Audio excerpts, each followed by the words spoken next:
Boa noite a todos. Que Jesus nos abençoe, nos envolva e nos inspire a todos, que nos sintamos acolhidos e amados infinitamente pelo seu amor. Antes de adentrar especificamente no tema da noite, gostaria só de dar um pequeno aviso, fazer um convite dos nós irmãos ali, companheiros de doutrina, de ideal de São Carlos. Estamos planejando, organizando um evento que se dará, sem ser nesse, no próximo sábado, no dia 18, a Confraternização Espírita de São Carlos, cujo objetivo é criar um momento e um espaço de integração do movimento espírita local e regional, e também um momento de instrução para que a gente se alimente do pão divino, do conhecimento que nos liberta da ignorância e de todos os seus males, para que a gente se alimente de amizade, de fraternidade, de ideal. O tema deste ano será a espiritualidade no mundo contemporâneo, como manter uma espiritualidade realmente intrínseca ante os desafios da modernidade. E estarão conosco, trabalhando esse tema de maneira mais específica em suas abordagens principais, a querida Sandra Borba, inclusive esteve aqui recentemente em Matão, no EAC, uma excelente oradora, que trabalha muito no campo da educação, vem lá de Natal para estar conosco, compartilhando a sua experiência de vida e o seu conhecimento em 2 palestras a respeito. E estará também conosco o amigo Gerardo Campana, de Alagoas, que vem falar sobre mediunidade, aquele que é o tema de maior enfoque do seu trabalho, e outros temas correlatos, equilíbrio, autoconhecimento, resiliência, enfim, temas fundamentais para que a gente consiga, a gente tem elementos para manter-se realmente confiantes, conscientes do nosso dever perante a sociedade, perante a nossa família, perante nós mesmos, para que sejamos instrumentos afinados nas mãos do Mestre. Então fica aí o convite, tem alguns folders ali na livraria, tem lá o site com toda a programação, lá onde vocês poderão fazer a inscrição também, tem uma taxa de inscrição de R$25 para a gente custear coletivamente o evento, e já dá direito a um coffee break. Nós teremos também 2 painéis de perguntas e respostas, portanto fica aí o convite, tão pertinho aqui da gente confraternizar. E dando prosseguimento, nosso intento de aqui estarmos, creio que viemos ou frequentamos uma casa espírita, uma casa religiosa, seja ela qual for, de qual denominação for, buscando de fato desenvolver a nossa espiritualidade. Esse que é o recurso que garante que a nossa experiência na matéria física seja de fato proveitosa para o nosso espírito, para que a gente esteja aqui no mundo dos encarnados, no mundo físico, conscientes dos compromissos assumidos pregressamente, antes de para cá retornarmos, os compromissos que assumimos com Jesus, com a espiritualidade superior, enfim, os compromissos que nós todos assumimos com a nossa consciência, com o objetivo de edificarmos o chamado por Jesus Reino de Deus. Essa é a meta de todo o caminho espiritual. Todos vão convergir para isso. Criar na criatura humana, ou dentro dela, no seu coração, uma interação e uma comunhão tão profunda com o Criador, que ela alcance, em decorrência disso, aquele estado de paz, de confiança, de serenidade, de harmonia, que independe das circunstâncias exteriores. É essa a grande proposta do Evangelho. Como diz Jesus a Hanã, pouco antes de começar a sua tarefa pública, é a obra divina no coração dos homens. Isso é o reino de Deus. É o que, em suma, todos buscamos. Quem de nós não desejaria, apesar das lutas naturais da vida, porque é importante meditarmos nisso também, o reino de Deus não significa a ausência de lutas, não significa facilidades, não significa isenção ou um favoritismo simplesmente porque estamos comprometidos com Jesus. Porque, em geral, ainda trazemos esse atavismo de buscarmos a Deus num processo de troca, em que, por fazer algumas coisas, Deus vai me proteger e me isolar de todas as dificuldades e lutas do caminho. Bastaria um simples olhar para o Evangelho, para os seguidores do Cristo, para a gente ver que não é bem esse o trato. Não é bem essa a proposta do Cristo. Então, o reino de Deus não significa isenção de lutas, mas significa que, apesar das dificuldades encontradas no caminho, nós vamos conseguir manter a confiança, nós vamos conseguir manter a perseverança, e eu creio que é o que todos nós buscamos aqui. nos fortalecermos para aproveitarmos as experiências da vida, crescendo com elas, avançando um pouco mais nessa que é uma jornada infinita até a plena identificação com o nosso Pai, como Jesus já nos alcançou. Então, essa é a proposta do reino, é o que nos reúne aqui. E Jesus, no seu Evangelho, deixou-nos várias lições falando a respeito desse reino. Cada uma com a sua característica específica, cada uma com a sua nuance, cada uma vai trabalhar um aspecto dessa construção que é em si mesma muito vasta e muito profunda. E um dos grandes objetivos nossos, ao estudar o Evangelho, é descortinar mais uma face, a cada vez que estudamos e nos empenhamos, descortinar mais ou descobrir mais um desses tesouros do reino. Tesouros, muitas vezes, ocultos e que demandam de nós esforço para alcançá-los. Porque aqui está outro ponto fundamental quando a gente fala do Evangelho. O Evangelho em si mesmo é um manancial infinito de lições. É um tesouro de uma riqueza por nós que nós não conseguimos sequer mensurar. Mas ele só vai revelando, ele só abre os seus cofres àqueles que de fato perseveram por encontrar os seus tesouros. Aqueles, como diz a parábola, que cavam no seu campo interior para encontrar essas preciosidades que aí estão enterradas. Assim também as lições de Jesus. Claro que ao ler o texto nós já conseguimos tirar algumas reflexões interessantes. Quando permanecemos simplesmente no primeiro nível, na literalidade, vamos dizer assim, o que os sábios judaicos chamavam de pechá, o primeiro nível de interpretação, aquele mais claro, aquele mais lógico numa primeira leitura. Já trazemos lições, mas há muito mais. E triste é aquele que para só ou se contenta apenas com esse primeiro entendimento e que deixa por isso de conhecer todo um tesouro infinito que está ao seu alcance à medida dos seus esforços. E é por isso que os espíritos superiores, Emmanuel e tantos outros, nos orientam tanto a investirmos tempo, perseverança, disciplina no estudo dessas lições, porque é só batendo à porta com a perseverança, com a paciência, com o esforço que a porta vai se abrindo, paulatinamente a cada um de nós.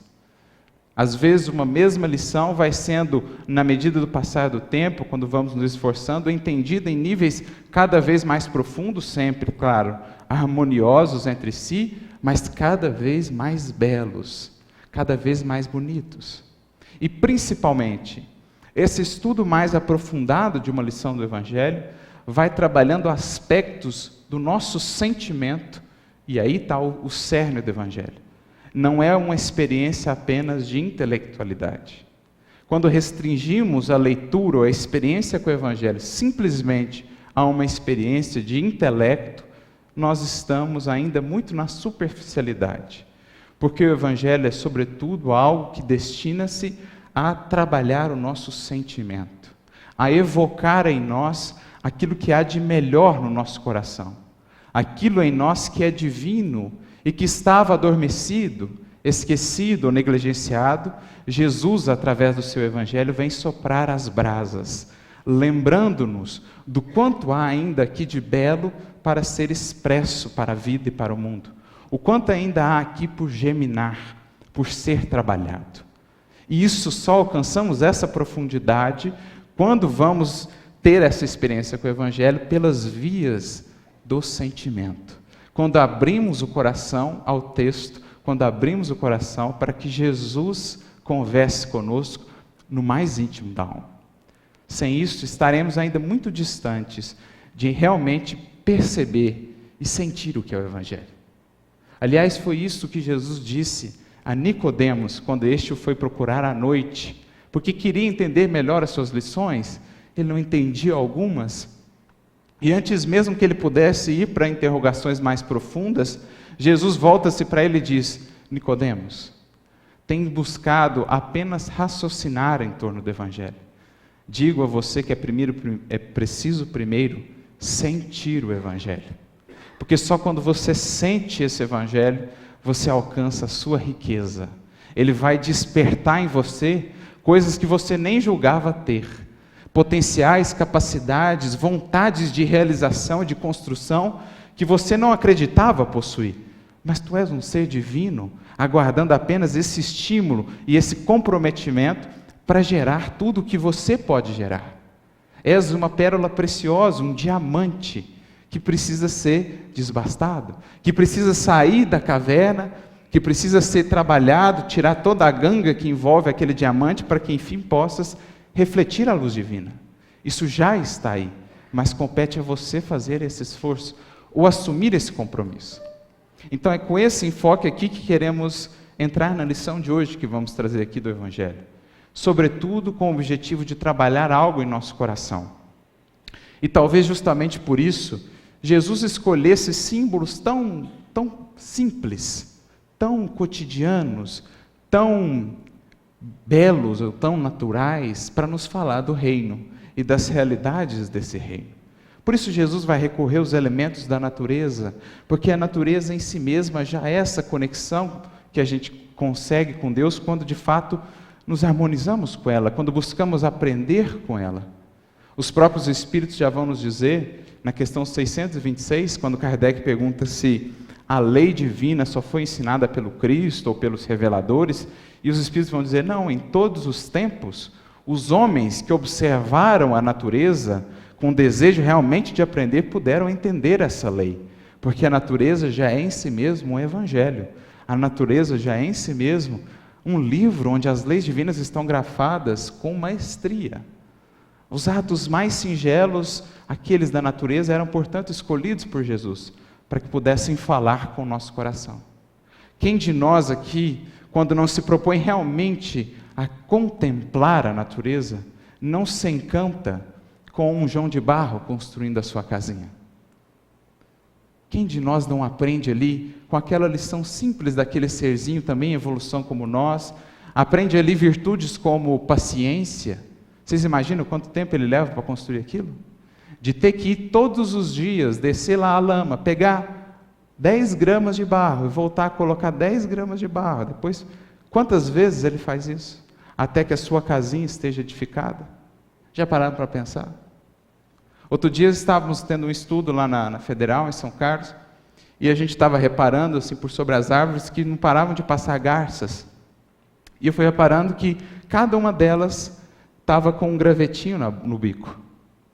Então era a época de construção de ninhos. E eu fiquei pensando, elas viajam ou elas andam, sei lá, metros, centenas de metros ou quilômetros para vir até aqui, pegar um galinho de cada vez, voltar até onde estava e colocar aquele galinho, sem saber que quando ela voltar, talvez o vento já tirou o galinho do lugar e ela vai ter que colocar outro galinho no lugar. Ou, imagina, quando ela pôs o primeiro galinho, sem mãos, só com o bico, como é que ela fez para ele ficar parado? Numa árvore.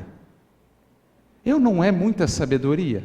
Eu não é uma lição belíssima para quem tem olhos de ver? Por isso que os Espíritos dizem, olhem a natureza.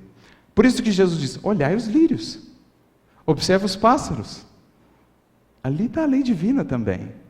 Quando você vê a organização de um formigueiro ou de uma colmeia, enfim, são inúmeras, são infinitas as lições que a natureza nos traz ou transmite àquele coração já apto a ouvir, apto a sentir, porque ele se conecta com a beleza e a profundidade da lição. Então é com esse intuito, ou por esse viés, que a gente quer aqui trazer a reflexão de hoje, um versículo simples de Jesus, em que ele vai nos falar desse reino, e vai trazer aqui algumas reflexões que a gente vai conseguir extrair, adentrando um pouco mais na lição, ultrapassando simplesmente o que está escrito. E como a gente faz isso? Existem vários recursos para o estudo do Evangelho que são indicados, para a gente realmente se conectar com a lição e extrair dela o que ela tem de melhor para nos dar. Primeiro, fazer uma prece, por exemplo, antes de estudar, se preparar mentalmente. Porque, afinal de contas, o que se processa ali no estudo é um processo de intercâmbio mental. Se a sua mente está completamente confusa, se a sua mente não está concentrada ali no que você tem que fazer, você não vai conseguir entrar na sintonia para captar a inspiração dos seus benfeitores, ou mesmo a inspiração divina que perpassa todo o universo. Deus envolve a todos nós com o seu pensamento, nos inspirando, através do fluido cósmico universal, não é o que aprendemos? Mas se não nos conectamos, ou se não elevamos a mente a essa sintonia, não captamos a inspiração que abre a lição. Então, essa é uma maneira, esse é um esforço, isso é bater a porta da lição para que ela abra. Outro esforço, para que o texto se abra para nós, o esforço diário por caminhar com Cristo, por vivenciar, porque isso vai aos poucos mudando a nossa faixa de pensamento rotineira, isso vai aos poucos trabalhando o nosso sentimento para que ele se conecte de maneira mais profunda, mais íntima, com o sentimento e o pensamento do Cristo. Você vai ganhando, numa linguagem moderna, banda. A sua banda larga vai se tornando capaz de fazer downloads mais altos, maiores. Você vai acessando mais informações, na medida em que se dispõe a caminhar com Cristo. Isso também é bater a porta para que a lição responda, abrindo-se para nós. Um exemplo bonito disso, de maneira simbólica, é aquele caminho de Emaús. O que diz lá Lucas no capítulo 23 do seu Evangelho? Jesus, ou aquele homem peregrino que nós identificamos como mestre, se aproxima dos 2 discípulos e começa a caminhar com eles. E Lucas diz, enquanto caminhava com eles, ele abria o texto das Escrituras para eles. Ali ele está falando que Jesus explicava para eles o que eles não conseguiam entender das Escrituras. Mas trazendo isso para a nossa vida, não é o símbolo daquele discípulo que caminha com Cristo e, portanto, capta melhor a inspiração dele e consegue abrir os textos como antes não conseguia? Então esse também é um esforço de bater. O esforço de preparar-se mentalmente, o esforço de caminhar com Cristo e outro esforço fundamental, estudar. Estudar, conhecer. O Evangelho não fornece assim de pronto as suas lições, porque justamente esse é o objetivo dele, nos estimular a sair do degrau em que estamos e a subir a um outro. E isso só se faz com esforço individual, porque se ele fornecesse tudo pronto, ele não seria estímulo ao crescimento de cada um de nós. Então ele apresenta, ele dá um gostinho para que, contagiado por aquele gostinho, você continue na busca. Porque uma vez que você prova do sabor do Evangelho bem sentido, você fica encantado, você fica fascinado, você não consegue mais parar. Você sente a beleza, a profundidade, o perfume daquelas lições, e então você se entrega àquele estudo de maneira cada vez mais profunda. Então estudar é fundamental. No nosso caso, estudar a doutrina espírita. Não adianta eu querer entender o Evangelho num sentido mais profundo, se antes eu não tenho um bom conhecimento, uma boa base do conhecimento espírita, do conhecimento de Kardec, das obras básicas, porque isso vai me fornecer elementos para identificar as lições de maneira mais profunda. Eu vou identificar agora algo que antes parecia difícil, agora eu tenho elementos a partir do conhecimento das leis espirituais, mediunidade, etc., hierarquia espiritual, obsessão, interação mundo espiritual, mundo encarnado. Nós vamos tendo uma série de ferramentas para entender mais profundo. Não só a doutrina espírita, é preciso também entender melhor o contexto. Porque o contexto vai despertar em nós, ou vai nos levar a reflexões que só pela leitura do texto, no primeiro momento, nós não teríamos. Porque o grande exercício aqui do Evangelho, por isso é uma experiência da emoção, é sentir-se naquele lugar. É sentir-se como alguém que estava ouvindo Jesus falar, no momento que ele proferiu aquela lição. Então é sentir-se ali de novo, na beira do Tiberíades, ouvindo o Cristo de Deus falar. Então já é um outro patamar. E mais, colocando-se no lugar de quem vivia aquela experiência. Porque muitas das simbologias, muitos dos elementos que Jesus vai utilizar, significavam muitas coisas para aqueles indivíduos, que hoje nos escapam, 2000 anos depois. Que é inclusive o exemplo que a gente vai trazer aqui. Então existe uma série de coisas que são puxadas, quando você conhece o contexto, que são descortinadas, que para nós hoje ocidentais, 2000 anos depois, nós não perceberíamos. Uma série de belezas. Então quando Jesus falava assim para um pescador, O reino de Deus é como uma rede, ou é como um homem que lançou a sua rede. Qual de nós aqui já teve a experiência de lançar uma rede no rio? Creio que poucos, talvez. Então a gente não sabe tudo que está envolvido em lançar uma rede no rio. Todos os cuidados que eu tenho que ter com a rede, todos os cuidados que eu tenho que ter na hora de lançar a rede, o preparo, o melhor horário, como confeccionar a rede, qual peixe que está em determinado lugar, ou seja, uma série de coisas que eram conhecimentos daquelas pessoas que hoje nos escapam. Então a lição fica muito mais pobre. Por quê? Tudo isso eu desconheço. Quando Jesus falava para um agricultor que o reino de Deus é como um homem que saiu a semear. Qual de nós aqui já semeou sementes num campo? Se a gente nunca fez, então a gente não sabe. Como é que eu preparo o solo direitinho? Qual semente, que época é a época da semente tal? Como é que a planta tal precisa? De quanto de água que ela precisa? Qual o cuidado? Como é que eu aro? Como é que eu preparo? Então tudo isso nos escapa, porque a gente não se coloca como ouvinte. A gente não percebe que, ao usar uma expressão, Jesus está querendo remontar ou evocar no sentimento da pessoa uma série de coisas.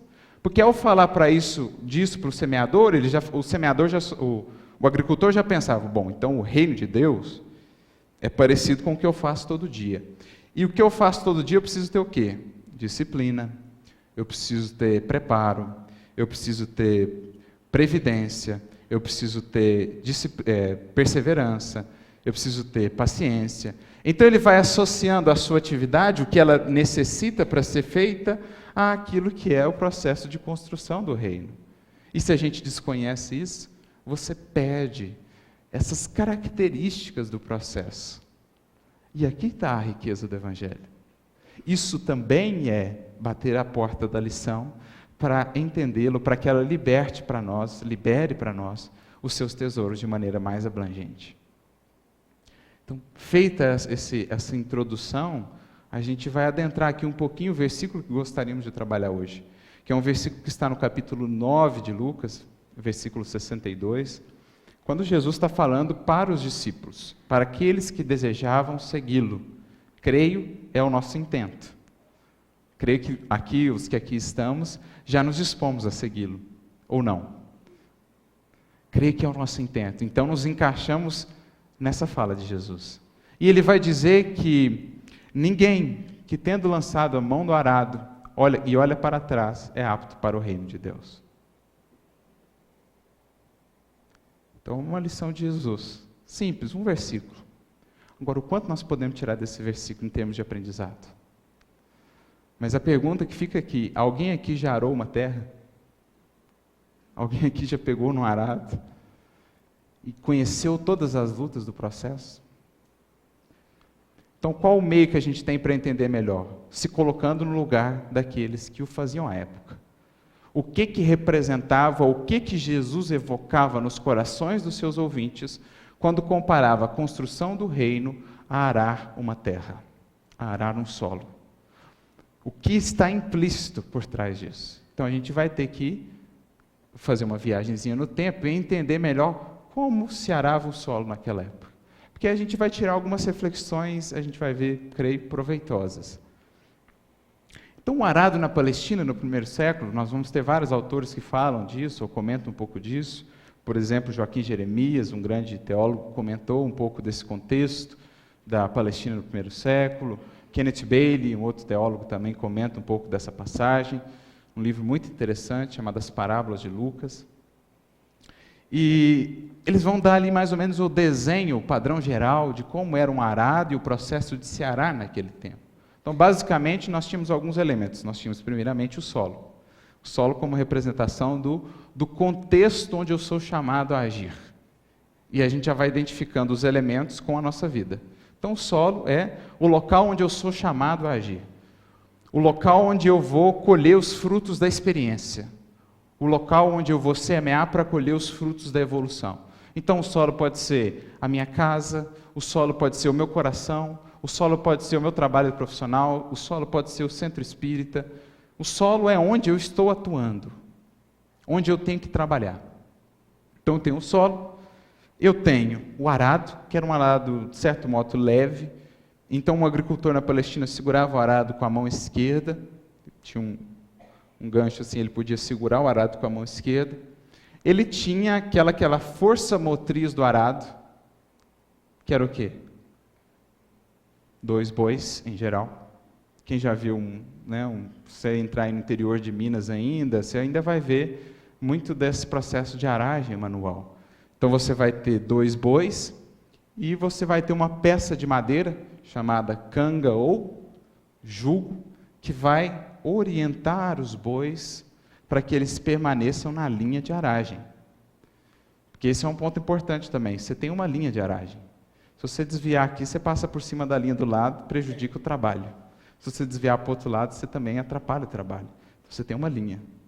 Você tem um foco. Então você tem 2 bois que são a força motriz que impulsiona esse trabalho, ligados ao arado pelo jugo.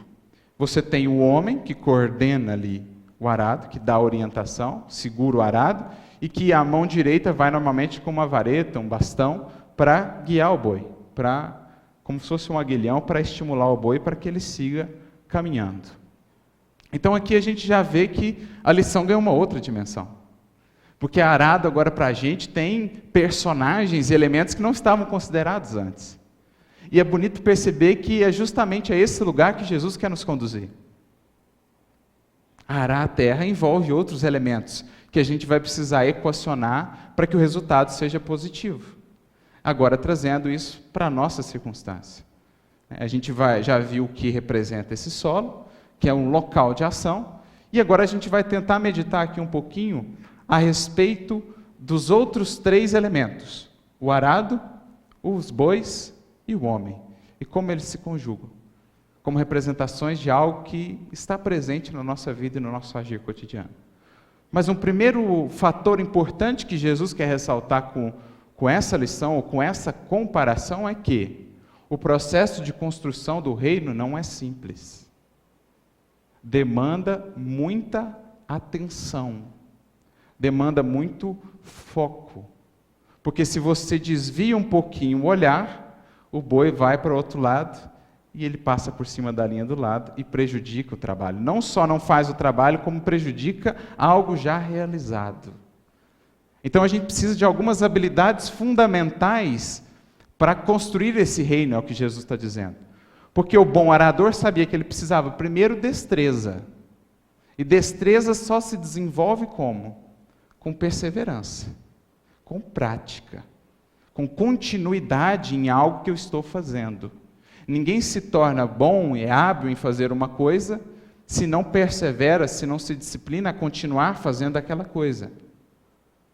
Se a gente pensar em algo relativamente mais voltado aqui para a matéria, se pensarmos, por exemplo, num atletista, num atleta de grande potencial, o quanto é exigido dele em termos de perseverança, de habilidade para manter-se em alto nível.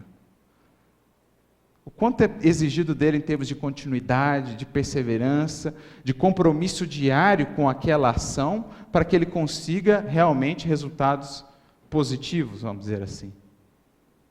Agora imagina se pensarmos no atletismo do espírito, naquilo que não é transitório como as conquistas terrestres, mas aquilo que é conquista para a eternidade. Quanto isso não exigirá de nós em termos de destreza, portanto, de perseverança.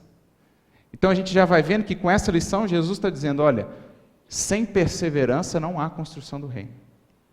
Sem continuidade, sem prática cotidiana, não se constrói nenhuma habilidade que dirá virtude, que dirá sabedoria real.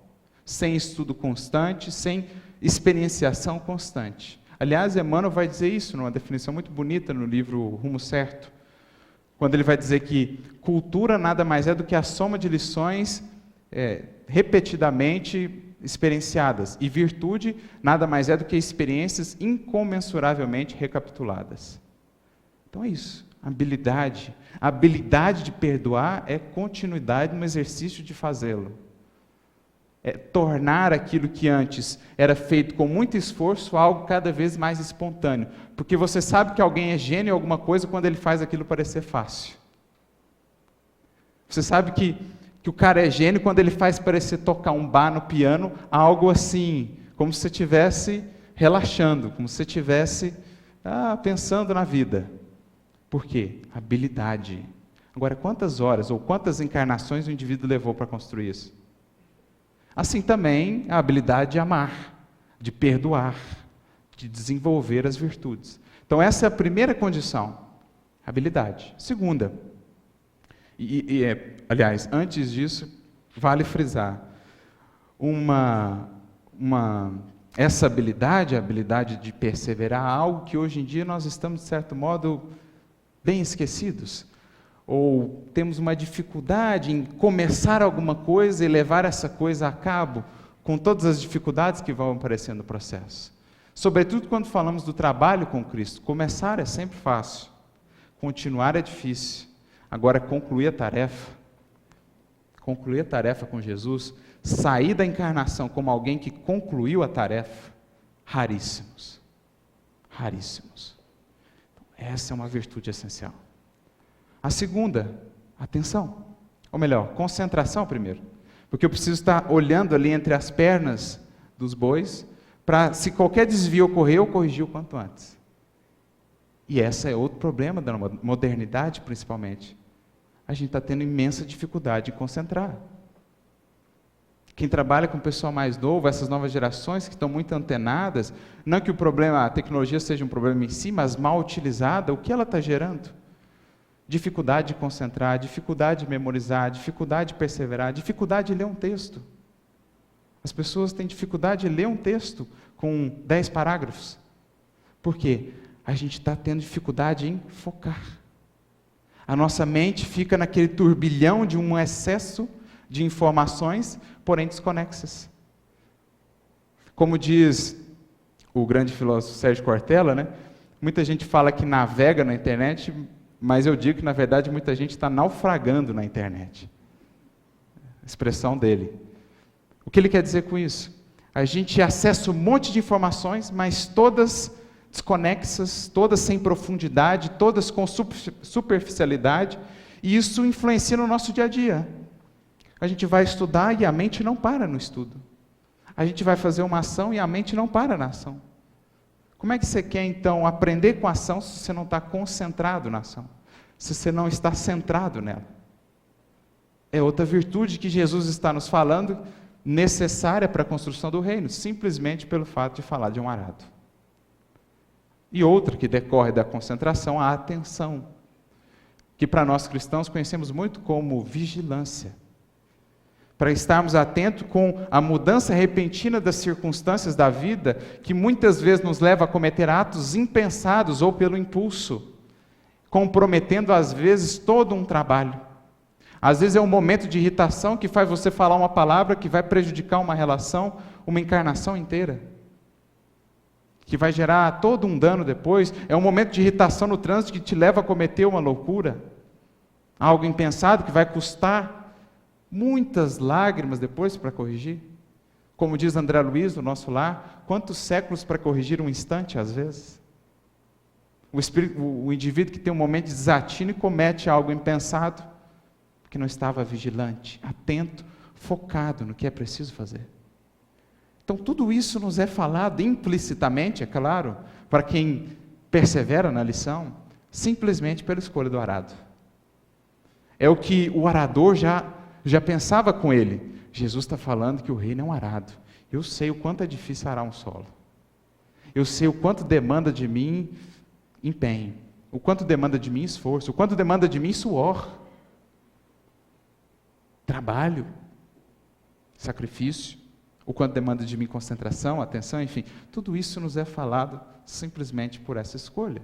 E mais do que isso, Jesus quer falar que se eu não estou muito focado naquilo que eu faço, e por isso ele diz, quem olha para trás ou quem olha para o lado, o projeto, o trabalho estará prejudicado. Ou seja, a construção do reino em nós não comporta ficarmos presos a um passado, não comporta ficarmos presos a uma culpa, Não comporta ficarmos presos a algo que aconteceu lá atrás, senão para aprender com aquilo e agora olhar para frente, porque é na frente que a linha do arado nos aguarda, a linha da construção do reino. Então, por isso não é apto ainda para o reino aquele que olha para trás, porque ele então não está vendo o que ele está fazendo, ele está mentalmente fixado em outras paragens, e todo o seu trabalho no hoje, no presente, estará prejudicado, porque não está atento. E mais do que isso, se pensarmos também, Jesus não põe no texto, mas a gente pode pensar ou inferir, aquele que olha para o lado, aquele que olha para o lado também prejudica a ação. Por quê? Em que sentido? Não de não sermos, ou de sermos indiferentes àqueles que caminham ao nosso lado, não no sentido de individualismo, mas no sentido de aquele que está muito preocupado com a linha do outro, ou com a vida do outro, no sentido do que ele está fazendo, esquece da sua.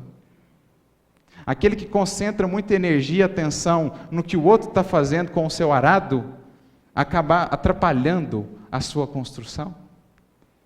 Porque quando você entra realmente no processo de construção do reino, logo você percebe, não sobra tempo, não sobra força para ficar vigiando a vida dos outros. Porque isso demanda de você tanto foco e atenção, que você não consegue sequer olhar para o lado, a não ser para dar um sorriso e seguir adiante. A não ser para dar um auxílio, para dar um estímulo e seguir adiante. Agora, ficar vigiando, bisbilhotando a linha alheia, não dá. É isso que Jesus quer dizer. Só quem olha para frente, para as metas, para os alvos, para aquilo que tem ele próprio de realizar, é que vai conseguir ser bem-sucedido na sua tarefa. Tira o olho de trás, olhar para trás é cristalizar-se. Lembra do exemplo do Antigo Testamento? A mulher de Ló, quando foi dito a ela, ou foi dito a eles, não olhem para trás. Mas ela cedeu e olhou para trás. E o que aconteceu? Virou estátua de sal. Como a representar que olhar para trás é cristalizar-se, é estagnação, prender-se à culpa. Troque, portanto, a culpa por responsabilidade na ação no presente. E aí volte a olhar para frente. Porque a ideia não é corrigir o que para trás ficou, é fazer uma linha melhor daqui para frente. É começar agora para fazer um resultado final ali adiante, como nos diz o Chico. Não podemos voltar lá, mas podemos começar aqui.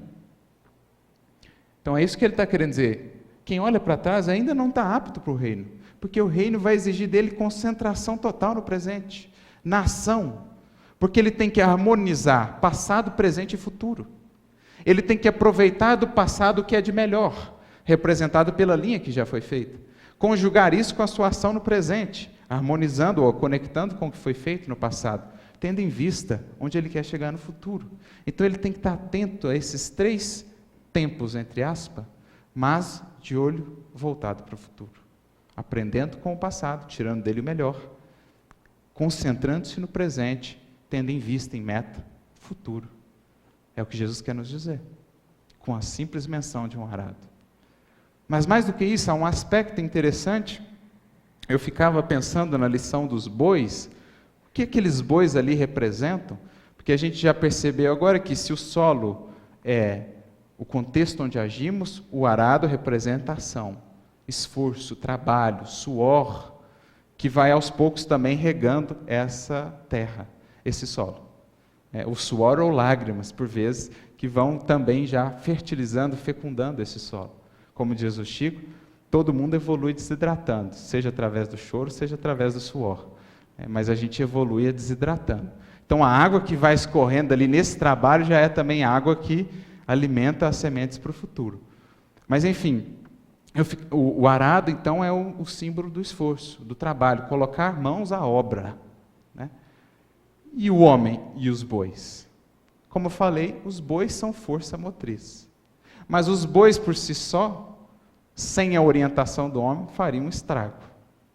Então é preciso conjugar a força motriz com a orientação dos homens. O que me lembra de uma pergunta interessante, do livro, 2 perguntas, aliás, do Livro dos Espíritos, em que eles vão usar um exemplo similar, também de um animal, para ilustrar essa que é a força motriz das realizações humanas, mas que precisa ser orientada pela vontade e pela disciplina, pelo jugo da disciplina. Questões 907, 908 do Livro dos Espíritos. Quando Kardec vai fazer uma pergunta interessante. Substancialmente, o princípio das paixões são maus em si mesmo, ou é mau em si mesmo? E a resposta dos Espíritos é interessante. Não. O mal está no excesso aliado à vontade, ou que se acresceu à vontade. Elas foram colocadas no homem para o bem. Quando, porém, ele se excede ou passa disso, elas geram o mal para ele e para aqueles ao seu redor. Mas elas foram colocadas no homem, diz os Espíritos, para ele ter a força das realizações. Elas são a força motriz das suas realizações. E na questão seguinte, Kardec vai então, baseado na primeira, na anterior, reconfigurar. Qual é, portanto, o limite? Quando as paixões deixam de ser boas e passam a ser ruins. E aí eles usam um exemplo bem interessante. As paixões são como um corcel. Ou seja, a força motriz da animalidade, a força motriz do instinto, do desejo que existe em todos nós. Mas, dizem eles, o problema está quando o corcel passa a governar.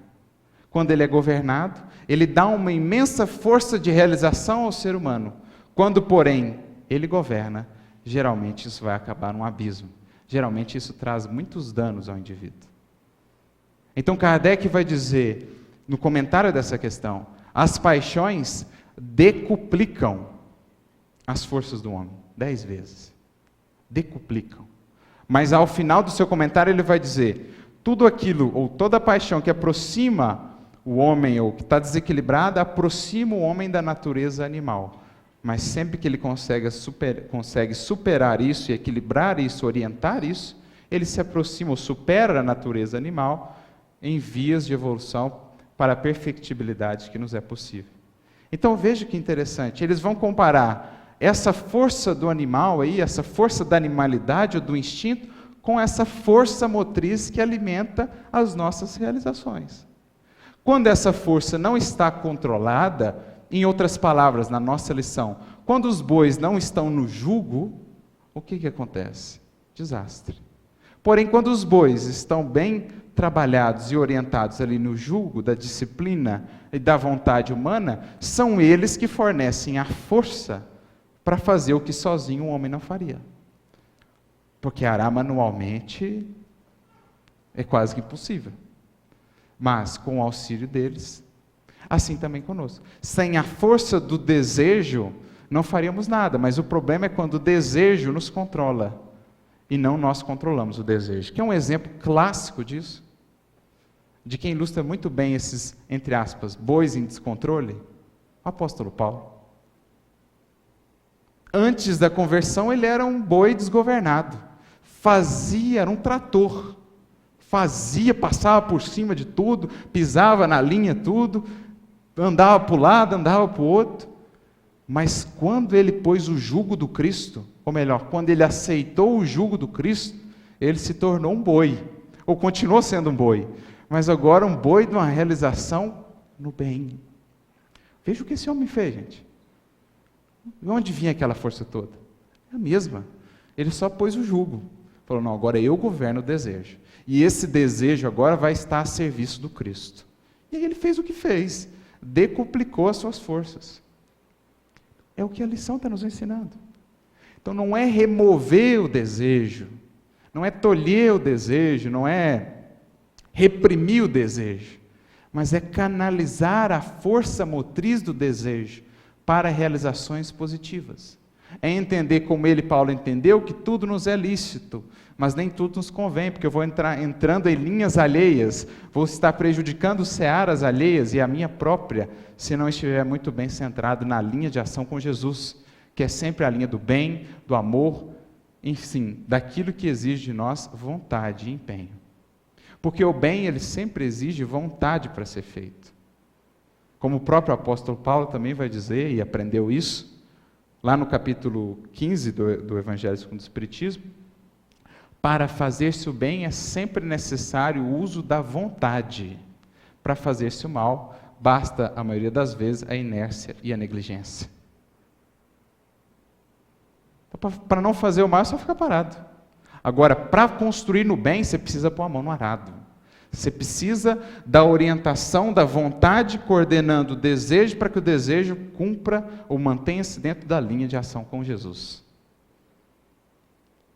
O que Emmanuel também vai ilustrar muito bem, no capítulo bonito do livro Pensamento e Vida, o capítulo 2, Vontade, em que ele vai comparar a mente humana a um gabinete, com vários departamentos, cuja gerência pertence à vontade. Então tem lá departamento da imaginação, departamento da memória e tem um departamento do desejo.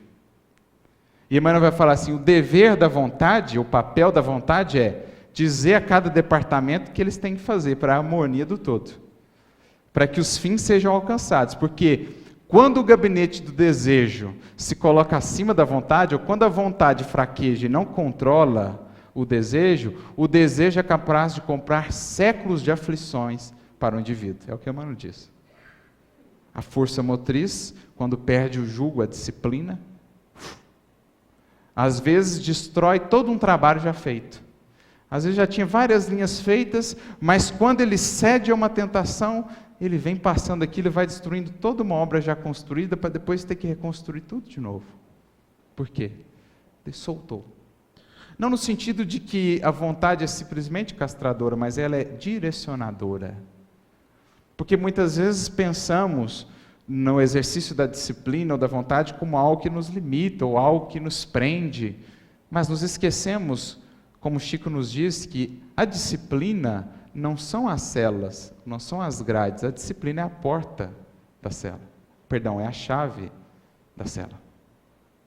Ela não nos limita, ela nos liberta. Só que a liberdade para criaturas como nós, com hábitos ainda tão infelizes, que precisam ser trabalhados, a liberdade muitas vezes passa pela porta estreita, como nos disse Jesus. Uma porta estreita que nos dá acesso a um infinito de possibilidades, ao passo que a porta larga da indisciplina, da negligência espiritual, nos dá acesso a uma armadilha, que vai levar depois tempo, vai demandar tempo de nós, em sentido de reparação. Então era essa um pouco a ideia que a gente queria trazer aqui, a respeito dessa lição de Jesus, da escolha do arado, para que a gente se identifique aí no dia a dia, identificando esses elementos na nossa ação cotidiana, cada um de nós como o homem que guia o arado, esse desejo simbolizado ali na força motriz dessa energia do instinto que nasce de todos nós, mas que precisa ser trabalhada nas linhas mestras do Cristo, quais sejam disciplina, amor, bondade, paciência, perdão, humildade. Esse é o jugo de Jesus, sem o qual não alcançaremos liberdade. Para sermos livres em Cristo é preciso suportar o seu jugo, que é leve, que é suave e que nos conduz depois a um estado de plenitude espiritual. Para que identifiquemos também o arado como a necessidade de cada um de nós, do esforço cotidiano, com destreza, com concentração, com atenção, com foco, e para que a gente identifique os solos que fomos convidados a cultivar, seja o solo do nosso lar, seja o solo do nosso trabalho, mas principalmente o solo do nosso coração. Porque nós aprendemos também com outra parábola de Jesus que são 4 os possíveis solos, que nos identificamos ali com cada um de nós, com um deles. Mas o que está implícito naquela parábola do semeador é que o objetivo de cada um de nós é trabalharmos o nosso solo para que alcancemos aquele último solo, o ideal, o solo fértil. Ninguém é para sempre um solo pedregoso, ninguém é para sempre um solo espinhoso ou um solo compactado, impermeável. Aquilo é condição transitória que depende de cada um de nós renovar ou mudar. Como? Pelo arado. Afinal de contas, o que é o papel do arado, senão preparar o solo, torná-lo mais receptível, mais fértil, para receber as sementes divinas do Cristo que chegam todos os dias abundantemente ao nosso coração. O nosso papel principal, simplesmente preparar o solo, porque no mais, Ele nos concede na sua misericórdia e na sua graça. Ele nos concede o soldo, Ele nos concede a água, Ele nos concede o adubo, nos concede até mesmo as sementes, mas o solo para receber tudo isso, quem tem de preparar, somos nós. Felizes aqueles, portanto, que tomarem o seu arado em linha com Jesus, logo verão o resultado do processo. O trigo, o pão, que alimenta a alma e que alimenta a todos. Muito obrigado a todos, que Jesus nos abençoe sempre.